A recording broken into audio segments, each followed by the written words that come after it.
this one came together rather easily because, as you know, we're all friends and we all kind of love working together. And that's a part that a lot of people don't understand about these movies. Everybody thinks, oh, it's a studio thing. They just want to make money and make these movies.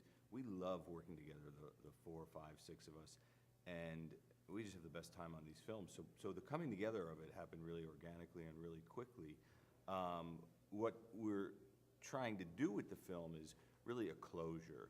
I mean, it's really kind of the last word on the wolf pack, and we have this really one severe loose end, which is the Alan character, who is, spun out of control in all these movies, and it's really about atoning for the past sins, which is why it ends here in Sin City, about how those sins sort of come back to haunt you, and until you deal with it, it won't go away.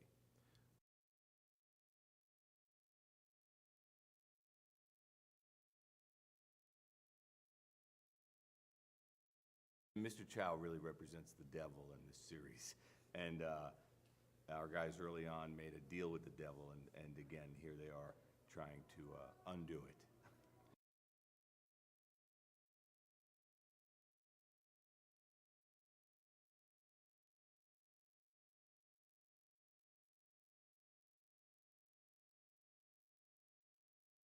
It's not as epic as you might think, because truly between the movies we hang out a lot. We see each other a lot, particularly Bradley and I, but we all see each other a lot. So it wasn't like, oh, how have you been, and da-da-da. We kind of just fell right into it, much like we did on Hangover 2. We kind of just fell right into that rhythm of working together and being together again. I mean, it's always great. The better question, or the harder part, was the end of it, you know what I mean? Because it's like, we know this is the last of this franchise series, whatever you want to call it. So the very end of filming was a little bit more bittersweet because, I mean, again, yeah, we'll see each other socially and stuff, but we're ending this thing that really was a huge deal for all 4 of us, and you know.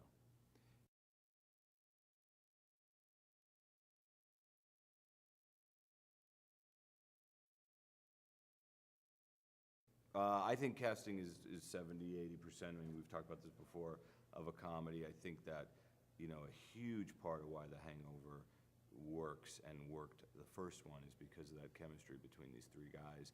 And I think sometimes you can just nail it like we did in this movie, and sometimes you see movies and everything's there, but something seems off, and oftentimes it's a chemistry thing. So casting is, I think, not just for comedy, I think for most movies, casting is the most effective tool of which a director kind of paints a picture with,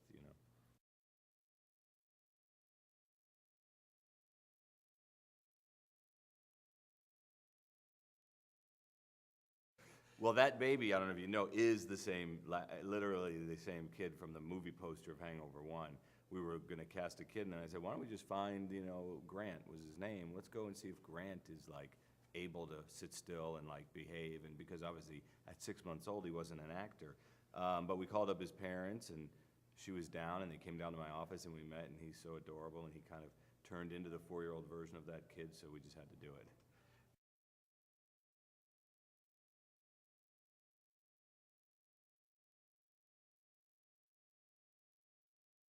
Yeah, for Heather and for Zach, and for all of us, it was just so cute to see the kid again, and he didn't know what was going on. I mean, he obviously doesn't remember that. He doesn't remember this. He doesn't know what was going on.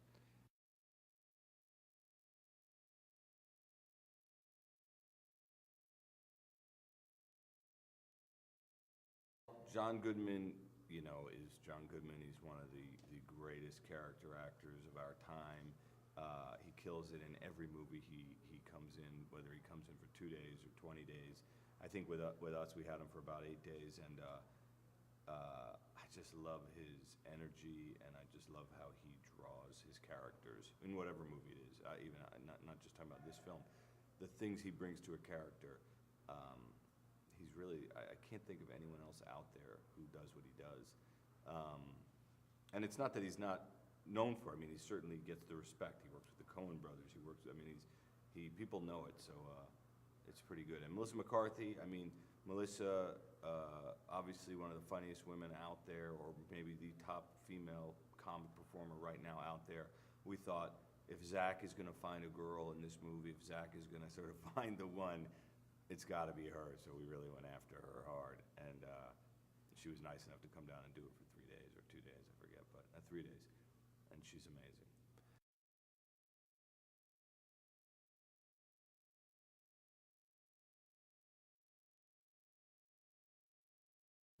Well, I do a lot of road movies. It is a little bit of a road movie, but more it's a chase movie. It's a heist movie. It is a lot of things as well as being a comedy. I think what's tricky about this movie is the tone, because there's a darkness to it. But as you know, in the other movies, I feel like there's been a darkness underneath all of them. They're not necessarily broad comedies the way some people would identify or define a broad comedy. But that's the trickiest part with Hangover 3 was it got even a little bit darker and a little bit more twisted, I think, in some of the elements. So it just feels more like a movie than a comedy movie only, you know?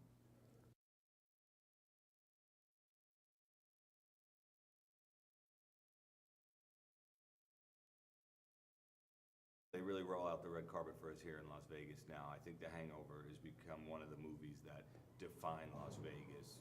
Ocean's 11 is one of those movies. The Hangover is for sure. And so all the hotels, all the people here, they've really just been great to us.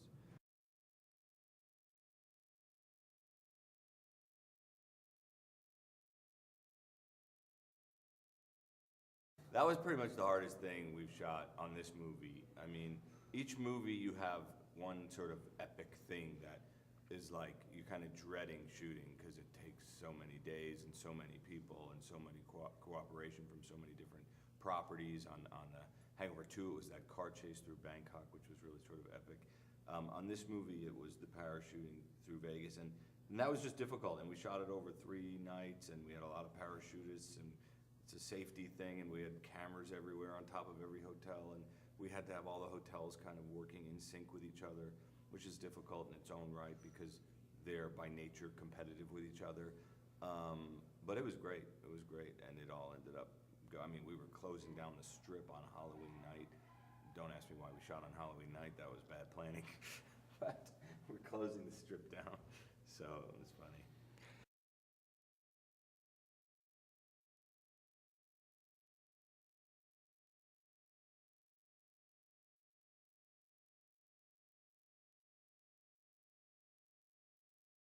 I'd say the part I like the most is just being on set and working with the guys. I think that's even though it's the most stressful part of it, it's the least lonely part, it's the most collaborative part, and it is where the magic happens, quite honestly. I mean, a lot of directors like being in the editing room. I actually used to like that more. Now I like being on the field more. I just feel like that's where it's all happening, and that's, as you become more confident as a director, that's where you realize it's all really going down.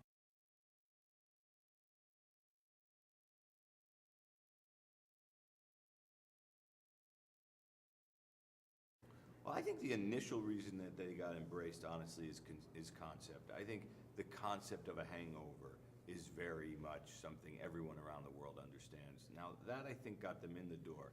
And what took it to another level was, again, back to the chemistry of these 3 guys and quite frankly, the comedy of these 3 guys. I think people just like hanging out with them. And, I think people, and that's what we're hoping on Hangover 3. It's like, let's spend another 2 hours with your buddies from that last movie. It's like you like this group of 3 best friends, as they say.